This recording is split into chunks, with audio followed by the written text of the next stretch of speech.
Hi guys, I am Soumya and I am preparing for SSC 2028. तो आज सबसे पहले मैंने थोड़ी बहुत रीडिंग की जिसमें मैंने आज एटॉमिक हैबिट्स का चैप्टर 1 कंप्लीट किया।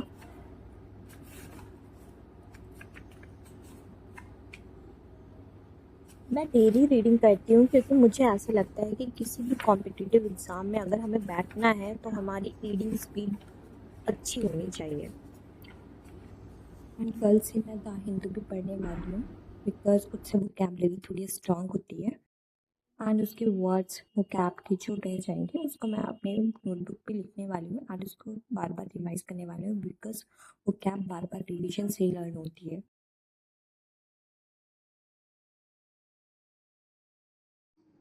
मैंने आज अपनी टू डू लिस्ट बनाई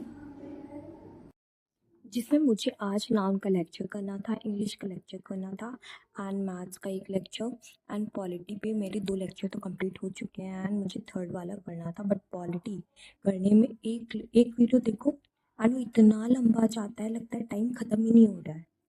देन मैंने पहला टास्क अपना स्टार्ट कर दिया।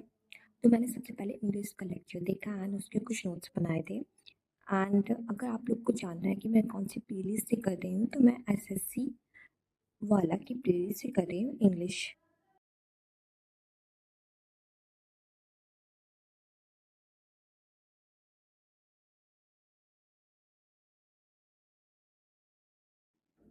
एंड पॉलिटी बर्चम क्लासेस की प्लेलिस्ट से कर रही हूँ बिकॉज वो सर बहुत अच्छा पढ़ाते हैं एंड उनका पढ़ाया बहुत अच्छे से समझ पे आ जाता है एंड वो नोट्स भी बिल्कुल क्रिस्प लेके आते हैं पॉइंट टू पॉइंट।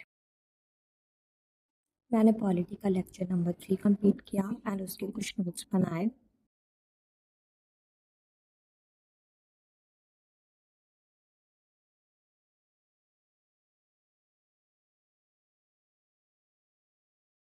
देन मैंने अपनी वोकैब की डायरी उठाई एंड रिवीजन स्टार्ट कर दिया। ये वोकैब वर्ड्स मैंने तब लिखे थे जब मैं प्रिपेयर कर रही थी CUET एंड उसके पहले जब मैं दूसरे एग्जाम्स के लिए प्रिपेयर कर रही थी तो तब मैंने लिखे हुए थे एंड मैं सोची कि पहले उसको रिवीजन कर लेती हूँ देन मैं वोकैब पे जाऊँगी। एंड ये वोकैब तो लर्न ही नहीं होती है चाहे जितनी बार रिविजन कर लो।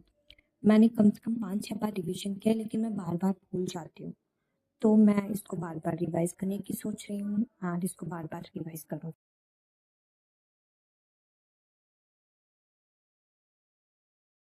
एंड मैंने जो टास्क कंप्लीट कर लिए मैं उनको टिक कर रही हूँ कि हाँ मैंने ये कंप्लीट कर लिया है एंड अभी मेरे 2-3 टास्क रह गए थे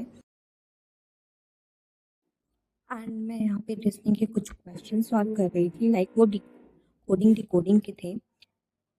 मैंने रीजनिंग बहुत टाइम से प्रैक्टिस भी नहीं करी थी एंड अभी तक मैंने एक भी लेक्चर नहीं देखा है रीजनिंग एंड मुझे लगता है रीजनिंग एक ऐसा सब्जेक्ट है जिसको आप बिना कोई लेक्चर देखे कुछ क्वेश्चंस आप उसके कॉमन सेंस से भी कर सकते हो लेकिन वैसे coding decoding puzzle and blood relation में तो थोड़े कॉन्सेप्ट पढ़ने पड़ते हैं। तो मैंने रीजनिंग के कुछ क्वेश्चन सॉल्व करे।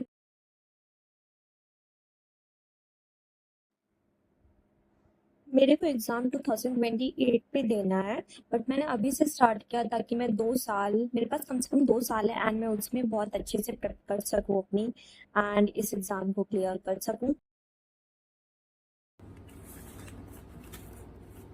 फिर मैंने सारे नोट्स के रिवीजन किए जो आज बनाए थे एंड जो पुराने भी बनाए हुए थे उन सब के रिवीजन किए एंड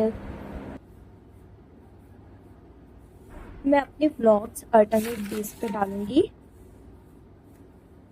मुझे कुछ क्वेश्चंस भी सॉल्व करने हैं मैथ्स के एंड जो भी सब्जेक्ट अभी मैंने पढ़े हैं अगर मैंने वो रिवीजन नहीं किया एंड क्वेश्चन सॉल्व नहीं किया तो मैं उन्हें भूल जाऊंगी। सो आज के लिए इतना ही, मिलते हैं नेक्स्ट ब्लॉग में। Subscribe for day 7। वीडियो पसंद आई हो तो please like and subscribe my channel and अगर कोई भी मेरे जैसे 2028 की प्रेप अभी से कर रहा है तो प्लीज़ कमेंट में बताओ, हम सब साथ में पढ़ाई करेंगे।